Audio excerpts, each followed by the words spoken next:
ഭഗവാൻ ഭക്തൻ നൽകുന്ന കാണിക്കപ്പണം എണ്ണുന്ന എണ്ണൽ കേന്ദ്രങ്ങളിൽ നിന്ന് പുറത്തിറങ്ങുന്ന പോലീസ് ഉദ്യോഗസ്ഥൻ വരെ പരിശോധനയ്ക്ക് വിധേയനാകുന്ന ഒരു ക്ഷേത്രമുണ്ട്. എവിടെയാണെന്നറിയാമോ? തിരുപ്പതി ബാലാജി ക്ഷേത്രം. വർഷം തോറും 1700 കോടിയിൽ പരം രൂപയുടെ സംഭാവന ലഭിക്കുന്ന ഇടമാണ് തിരുപ്പതി. എങ്ങനെയാണ് ആ സംഭാവന 1 രൂപ പോലും മോഷ്ടിക്കപ്പെടാതെ കൃത്യമായി ബാങ്കിൽ എത്തുന്നത്?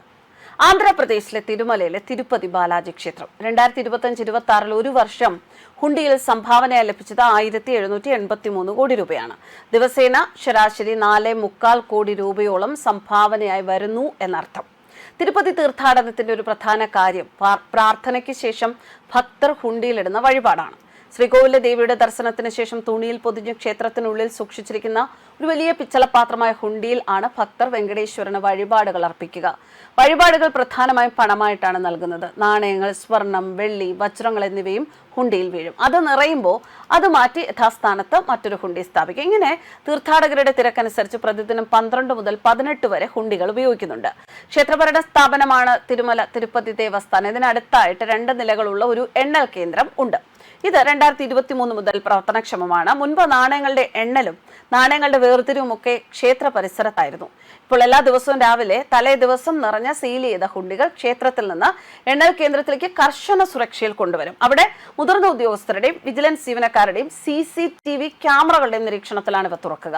സംഭാവനകൾ 1ാം നിലയിലേക്ക് കൊണ്ടുപോകുന്നു. അവിടെ എണ്ണൽ യന്ത്രങ്ങളുടെ സഹായത്തോടെ പണം എണ്ണുന്നു.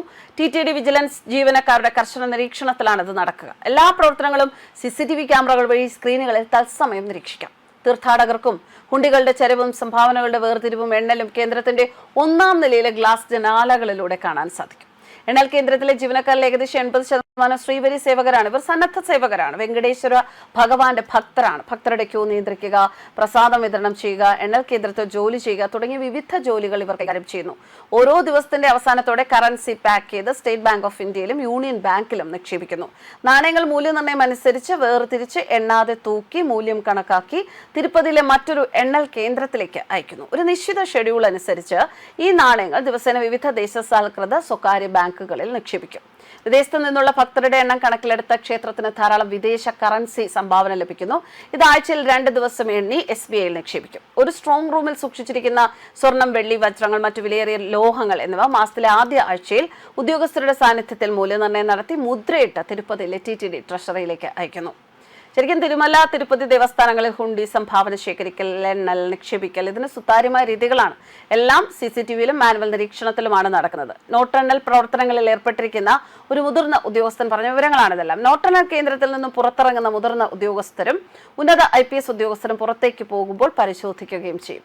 എന്തായാലും അയോധ്യ പോലുള്ള ഇടങ്ങളിൽ വളരെ മോശമായ ഇത്തരം കാര്യങ്ങൾ നടക്കുമ്പോൾ, ഇത്തരം പ്രവണതകൾ സ്ഥിരമാകുമ്പോൾ ഇങ്ങനെയുള്ള സ്ട്രിക്റ്റ് ആയിട്ടുള്ള എന്നാൽ സുതാര്യമായിട്ടുള്ള ഒരു നാണയങ്ങൾ എണ്ണുക അല്ലെങ്കിൽ സംഭാവന എണ്ണുക, അതിൻ്റെ കണക്ക് തിട്ടപ്പെടുത്തുക എന്ന് പറയുന്നത് വലിയ ഒരു കാര്യം തന്നെയാണ്. ഇങ്ങനെ നടക്കുക എന്ന് പറയുന്നത് ആ ക്ഷേത്രത്തിനോടും ആ ക്ഷേത്രത്തിലെ ദേവനോടുമുള്ള ഭക്തരുടെ അല്ലെങ്കിൽ ആ ക്ഷേത്രത്തിൻ്റെ അധികാരികളുടെ ഒരു കടപ്പാട് തന്നെയാണ് ഇത്തരത്തിലുള്ള ഈ ഒരു നിലപാടുകളിലൂടെ വ്യക്തമാകുന്നത്.